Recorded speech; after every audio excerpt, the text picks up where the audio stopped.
Hello? Hi, Yep. hi, this is Dave with Outplay. How are you?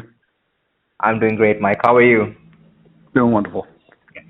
Mike, you're probably going to hate me for this one, but this is a cold call. Would you like to hang up or give me a minute? So you called me on Friday and I hung up on you. I told you that we could just do it. I would just, so I do this for a living. I would definitely not suggest that as a cold calling approach.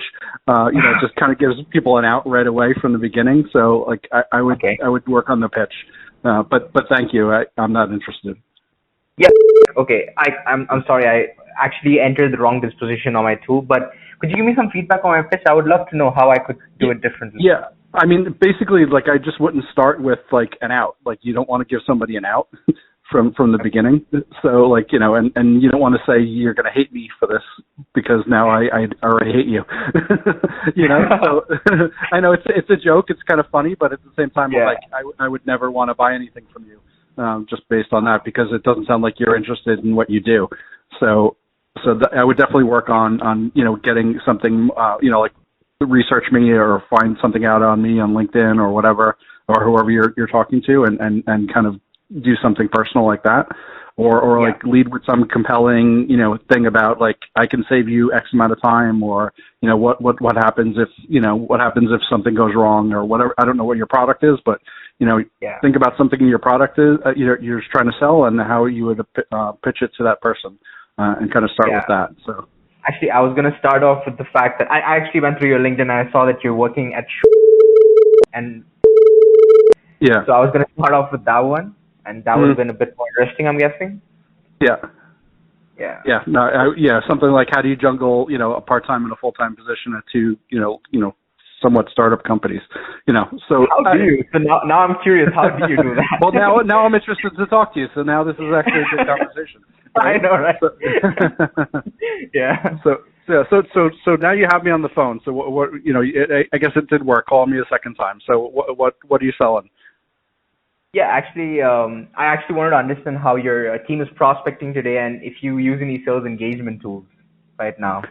So we're not. So which we're basically targeting brands. Do you know anything about? Yeah, I did see. It's like something new in the retail space. Right. So what it is it's like we're trying to redesign retail. So basically, we're trying to create like curated spaces or curated moments that will fit certain brands. So we want to try to tell a story and then have the brands that we bring into that store kind of tell that story or help support that story. Right. So that's what we're doing. So it's more of a retail experience rather than just going to like a Macy's or, any sort of mall and just kind of getting a random sampling of what's going on. Like we want to tell like a story, like our current story is a rebirth. So we want to kind of like, basically it's a rebirth into spring, right? So like it's, starting in the morning, it's a sunrise on the first floor, the first area you walk into. The second floor is like so something like that. So that's what we're doing. So we're working with brands. We're trying to reach out to brands who would kind of fit the curation for that period of time. And then we do basically 2 flips a year. So we flip the store completely to, basically redesign some of the internal spaces and then redesign or recurate what brands we work with. So it's not like the same thing all the time. So you have new and interesting brands that are in the store all the time, that are constantly changing. Exactly. Yeah. Got it. That's awesome. That's actually, I can actually envision that in a shop happening to me when I'm going shopping. That's great. Exactly. Yeah.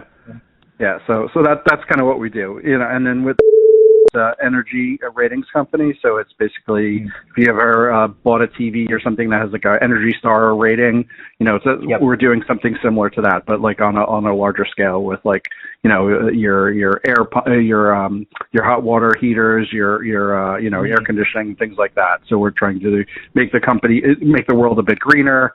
We're working with companies and governments to develop initiatives to get some sort of discounts or some sort of funding for people who need a little help to finance something. We could work with like disadvantaged people, like people that don't make don't make a certain amount of money, they have a bit better chance of getting either things for free or heavily discounted or like in a loan process.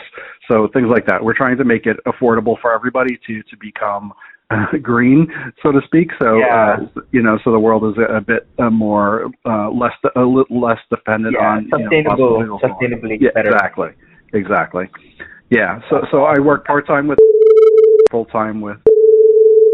Wow. First of all, major respect for you to take two roles at the same time. That's crazy. Like I can't even imagine that.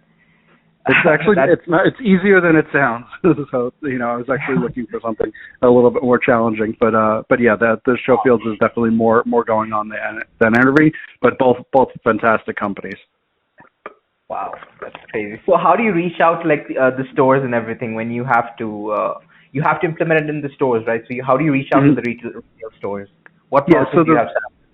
So we use a lot of different tools. Like we use Instagram, we use LinkedIn, we use like a whole host of different TikTok and all those different things. So it's like the demographic for the store is kind of like the millennial, Gen Z, that type of clientele. It's mostly women, but a lot of gender neutral type of thing, like genderless. Where a lot of our products, our spaces, our moments are kind of genderless. So it doesn't really matter if you're a male or female. You have something in the store for you. So that's kind of what we do. So we use a lot of the tools that plug into to LinkedIn and those things. We look for new companies that are just kind of signing on. Anybody who's kind of trending in Instagram or on TikTok, and those are the type of companies we look for. And then obviously we have an ideal list. So you don't go for the 11 people in LinkedIn, on TikTok, and Twitter, and all those spaces, right? Yeah. Mm-hmm. Okay. So you don't go for the old school routine of going for them, like calling them and emailing them and all that, right? We do. We use email a lot. We use HubSpot. We use the HubSpot sequences to kind of like create a bunch of different emails to target people. So we do all that traditional stuff, but we use LinkedIn and Twitter and TikTok and social media to kind of see what brands we want to target and see if they would be interested in doing a campaign in our store. And then we also came up with like an ideal list of, okay, here are the brands that we'd love to work with. And then we kind of do it's similar to this brand, something similar to this, we can work with them, because obviously they have to fit the curation that we have going on in the store. Otherwise it doesn't really tell the story. So you don't want to have something completely out of the, it would be great to work with, brands might not fit within our current curation. So we want to work with them in the next one or in a different location. Yeah, got it. So all these brands will be stored in your HubSpot, and you just automatically send out emails, right, and follow up with them? Yep. Mm-hmm. Yeah. So actually, that's where we come in with Outplay. Since HubSpot, you're using HubSpot as more of a CRM, right? So to store data, our platform gives you a platform of action. So in case when you want to reach out to them over LinkedIn or email or phone, we actually help you sequence that so that it becomes a better journey for the customer. So it directly integrates with the HubSpot, and the emails will go out from there itself. But our platform will be the front line for the action. So you can leverage even text messaging, LinkedIn, everything. So that's exactly what Outplay does. And I'm not sure if you're still interested, because again, I'm a cold caller and you already hung up on me once. But would you like to see how we do things differently? Of course, like if it doesn't work out, we can part away as friends, right?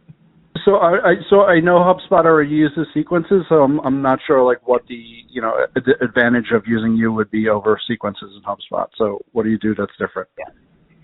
So HubSpot is more of a dabbler in everything. If you see, like it dabbles in sequencing, it dabbles in CRM. For us, it's more of a specialization in sequencing. So we have triggers for different situations, like we make sure that your prospects are moving around in sequences in case they're showing more intent. So we have to make sure that your hotter leads are engaged first, give them priority. In case they visit your website, what should you be doing in that situation? Also, compared to even the sequences we actually give them a personalized touch to whichever situation you're in. So we are more of a specialization tool in engagement, whereas HubSpot is a dabbler in CRM marketing and sequencing. Mm-hmm. That's how, and we give reports and analytics as well on how it's performing. Gotcha. Okay, yeah. I mean, let's set up some time to. I'd like to see what you do and see how that would potentially work better than HubSpot. Yeah, perfect. It's going to be a really quick 15-minute call. I'll add my Sure. I'll especially add my SME to the call, and I'll make sure that you have the best experience possible. So, how does tomorrow afternoon 2 p.m. sound for you? 2 p.m. tomorrow. That works. Yep. So I'll send you over an invite for 2 p.m. tomorrow, and we'll meet up. Great. Sounds good. Yep. Thank you so much. I really enjoyed this conversation. This is one of the best ones I've ever had. Me too. All right. Thank you so much, Mike. All right. You too. Bye-bye.